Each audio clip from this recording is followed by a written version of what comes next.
Hello,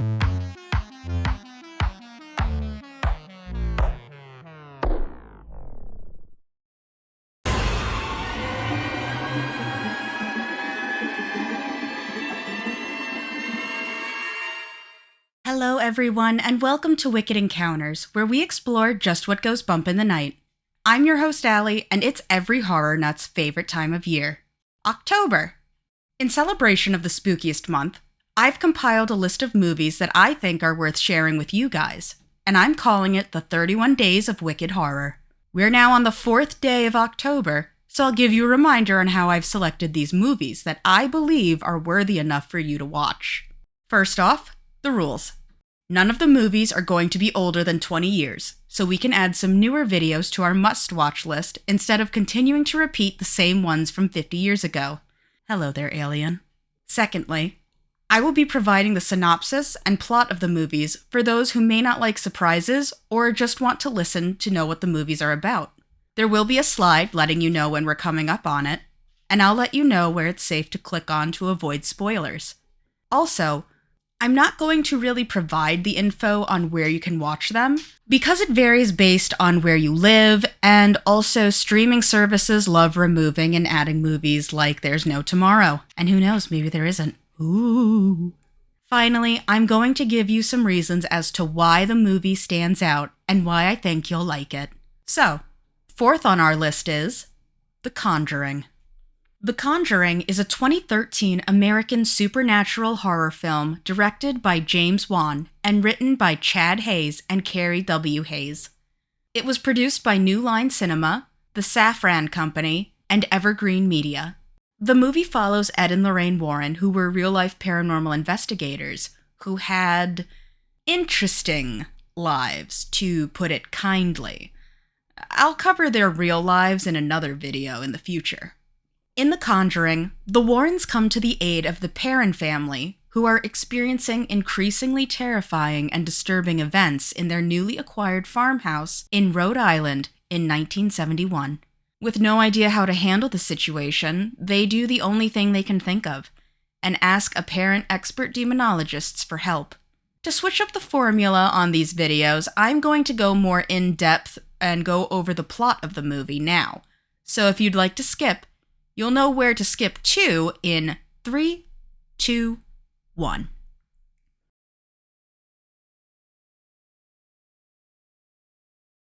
The film opens with a brief prologue featuring one of the Warrens' earlier cases, the Annabelle doll. A trio of young women recount how the doll, supposedly haunted by the spirit of a young girl named Annabelle, has been terrorizing them.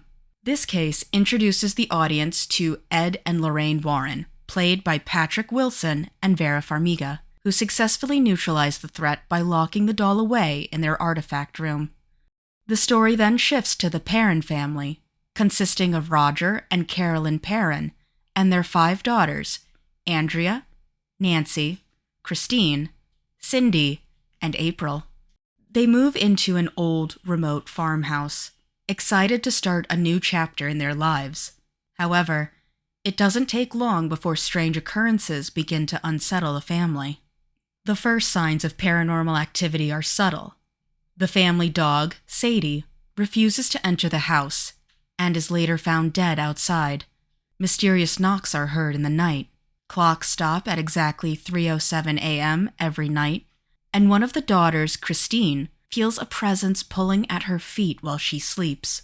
Things escalate quickly when the girls start seeing apparitions and experience physical attacks, such as bruises on Carolyn's body that have no apparent cause. One of the most terrifying events occurs when the youngest daughter, April, discovers a hidden music box with a mirror inside. The mirror reveals the presence of a ghostly boy named Rory, who becomes her imaginary friend. The supernatural disturbances grow more violent, with Cindy sleepwalking into Andrea's room and repeatedly banging her head against a wardrobe, where an evil spirit resides. Desperate and frightened, Carolyn attends a lecture given by the Warrens and pleads with them for help. Although initially reluctant, the Warrens agree to investigate. They quickly realize that the Perron house is a site of intense paranormal activity, far beyond the typical haunting. As the Warrens delve deeper into the history of the house, they discover that it was once owned by a woman named Bathsheba Sherman, who was accused of being a witch. According to local lore, Bathsheba sacrificed her own child to the devil and then hanged herself from a tree on the property, cursing anyone who would take her land. Over the years, numerous tragedies and suicides occurred among those who lived in the house, suggesting that Bathsheba's curse had taken hold. The Warrens set up an investigation, using their team to document the haunting and gather evidence. They install cameras and other devices throughout the house, hoping to capture proof of the paranormal activity. During their investigation, they witnessed numerous terrifying events: doors slamming, objects moving on their own, and the appearance of malevolent spirits. Lorraine, who is a clairvoyant, experiences disturbing visions and a deep sense of dread. She sees the past events that led to the haunting, including the moment Bathsheba cursed the land.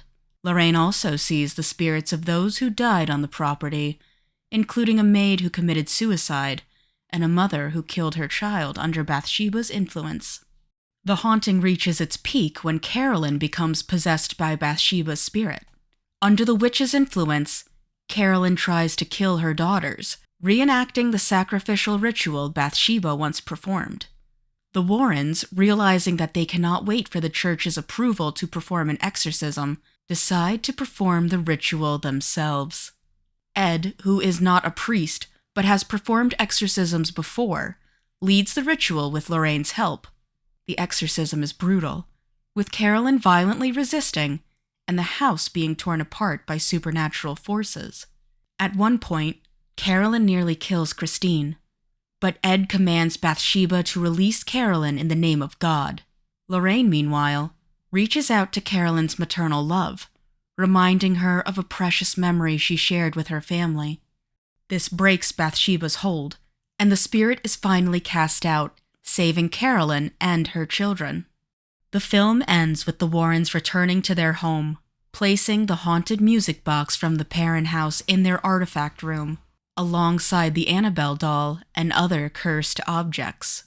Ed tells Lorraine that the church has approved their request to investigate another haunting, which hints at the sequel. And with that, the credits roll.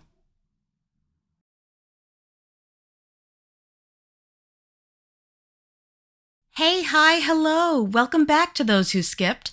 And to those who stayed, I hope you enjoyed what you heard enough to give it a watch. To be perfectly honest, while many horror movie nuts turn their noses up at the Conjuring franchise, I personally adore the films. They're some of my absolute favorite. Now why is that, you may be wondering?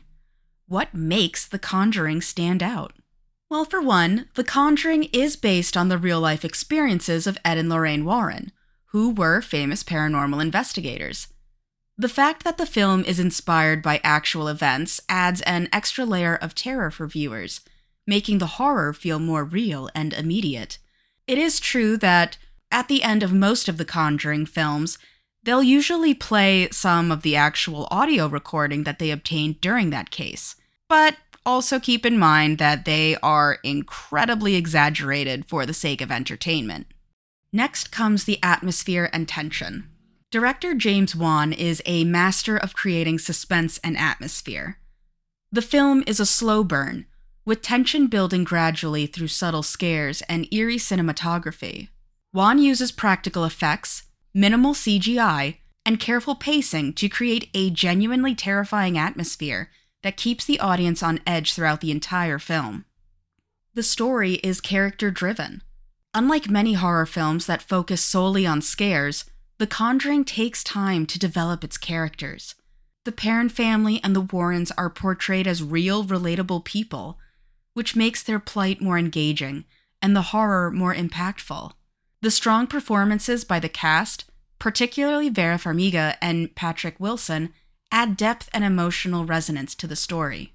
Fun fact, if you were ever wondering why Patrick Wilson and Vera Farmiga never kiss in the movies, it's 'cause that was in the contract from the real Lorraine Warren that they can't be shown in sexual situations or kissing. It's crazy, right? Yeah. Another fun reason for why their real lives were pretty fucked up, too. Next is the classic horror influences. The Conjuring draws heavily from classic horror films of the 1970s, such as The Exorcist and the Amityville Horror.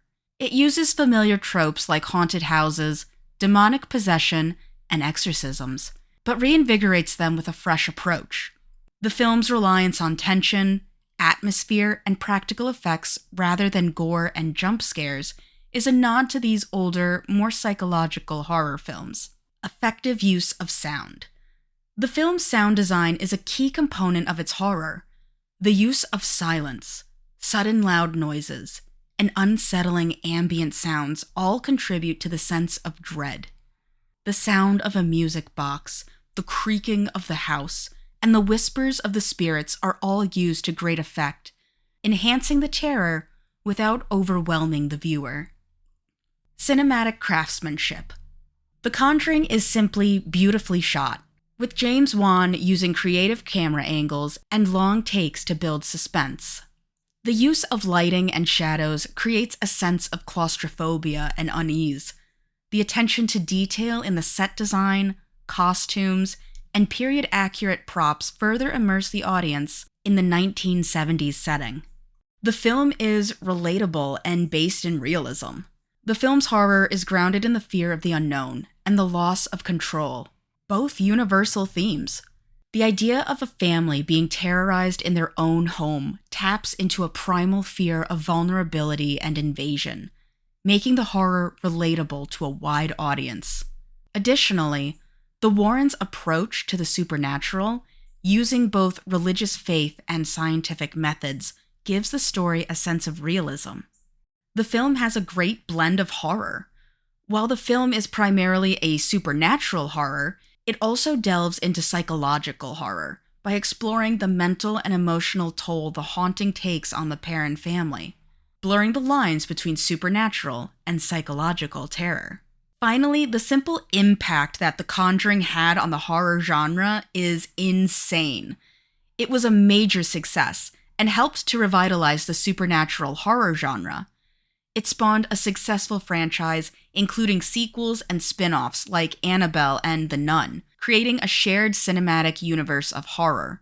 The film's success also paved the way for more horror films that emphasize atmosphere, character development, and psychological tension over cheap scares. The Conjuring stands out as a modern horror classic because it combines traditional horror elements with strong storytelling, well-developed characters, and masterful direction. Its blend of supernatural and psychological horror, along with its basis in real-life events, make it a terrifying and memorable film that has left a lasting impact on the genre. And that's The Conjuring. If you're sad that it's over, don't worry. I have 27 more movies I'll be sharing with you. What do you think they could be? How do you feel about The Conjuring being on the list? Would it make it onto yours? How do you feel about the Conjuring franchise? Let me know in the comments. I'd love to discuss horror more in depth with you all, so feel free to join the Wicked Encounters Discord group. If you like what I do and want to support me, maybe consider liking the video, subscribing to the channel, and clicking that little bell icon so you know when I post. If you want to support me in other ways, why not check out my Patreon? Speaking of, I'd like to give a big thank you to my patrons, Nikala and Beefalump. You guys are, put simply, the best. Well, that's all I've got time for today. Until tomorrow, I'm Allie, this is Wicked Encounters, and I'll see you next time. Bye!